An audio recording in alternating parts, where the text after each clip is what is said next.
T20 world cup ప్రారంభం కాకముందే twist మీద ట్విస్టులు కొనసాగుతున్నాయి. భారత్తో మ్యాచ్ ఆడబోమని పాకిస్తాన్ ప్రకటన. దీంతో ఐసీసీకి కోట్లలో నష్టం వాటిల్లే అవకాశం. ఫిబ్రవరి 7 నుంచి భారత్ శ్రీలంక వేదికలుగా ప్రారంభం కానున్న టీ20 ప్రపంచ కప్ 2026 కు ముందే క్రికెట్ ప్రపంచంలో పెను ప్రకంపనలు మొదలయ్యాయి. ఈ మెగా టోర్నీలో తమ జట్టు పాల్గొంటుందని ప్రకటించిన పాకిస్తాన్ ప్రభుత్వం ఫిబ్రవరి 15న కొలంబోలో టీమిండియాతో జరగాల్సిన హై వోల్టేజ్ మ్యాచ్ మాత్రం బైకాట్ చేస్తున్నట్లు ప్రకటించి అందరినీ షాక్ గురి చేసింది. ఫిబ్రవరి 7 నుంచి భారత్ శ్రీలంక వేదికలుగా ప్రారంభం కానున్న టీ20 ప్రపంచ కప్ 2026 కు ముందే క్రికెట్ ప్రపంచంలో పెను ప్రకంపనలు మొదలయ్యాయి. పాకిస్తాన్ ప్రభుత్వం టీమిండియాతో జరిగే మ్యాచ్ ను బైకాట్ చేస్తున్నట్లు ప్రకటించి అందరినీ షాక్ గురి చేసింది. ఈ నిర్ణయం వెనుక రాజకీయ కారణాలతో పాటు ఐసీసీపై నిరసన కూడా ఉన్నట్లు తెలుస్తుంది. టీ20 ప్రపంచ కప్ 2026 ప్రారంభానికి కేవలం కొద్ది రోజుల ముందే పాకిస్తాన్ ప్రభుత్వం తీసుకున్న నిర్ణయం క్రికెట్ వర్గాల్లో వేడి పుట్టిస్తుంది. భారత కాలమాన ప్రకారం ఆదివారం మధ్యాహ్నం పాక్ ప్రభుత్వం అధికారికంగా ఒక ప్రకటన విడుదల చేసింది. దాని ప్రకారం పాకిస్తాన్ క్రికెట్ జట్టు శ్రీలంకలో జరిగే గ్రూప్ స్టేజ్ మ్యాచ్లన్నీ ఆడుతోంది.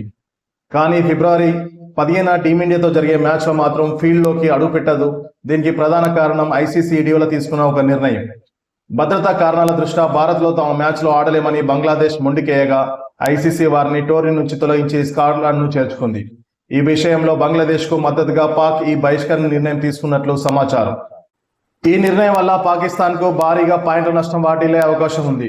ఐసీసీ నిబంధనల ప్రకారం ఒక జట్టు మ్యాచ్ ఆడడానికి నిరాకరిస్తే ఆ మ్యాచ్ ను ఓటమిగా పరిగణిస్తారు. తద్వారా భారత్ కు కష్టపడకుండానే 2 పాయింట్లు లభిస్తాయి. అయితే ఇక్కడ అసలు నష్టం పాయింట్ల కంటే ఆర్థికంగానే ఎక్కువగా ఉంటుంది. భారత్ పాక్ మ్యాచ్ అంటే ప్రపంచవ్యాప్తంగా వందల కోట్ల ఆదాయం వస్తుంది. బ్రాడ్కాస్టర్లు మరియు స్పాన్సర్లు ఈ ఒక్క మ్యాచ్ కోసమే కోట్లాది రూపాయలు కుమరిస్తారు. పాక్ గనక ఈ మ్యాచ్ ఆడకపోతే ఐసీసీకి దాదాపు $38 బిలియన్ మేర నష్టం వాటిల్లుతుంది.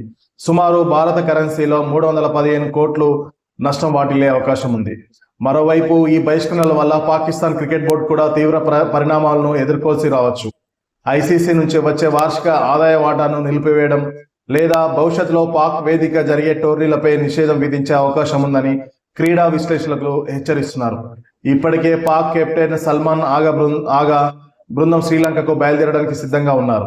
మరి చివరి నిమిషంలో ఐసీసీ మంత్రాలు జరిపి పాక్ ప్రభుత్వాన్ని ఒప్పిస్తుందా, లేక ఈసారి భారత్ పాక్ మధ్య జరిగే మజాను ఫ్యాన్స్ మిస్ అవ్వాల్సిందేనా అని ఫిబ్రవరి 15వ తేదీ వరకు వేచి చూడాల్సి ఉంటుంది.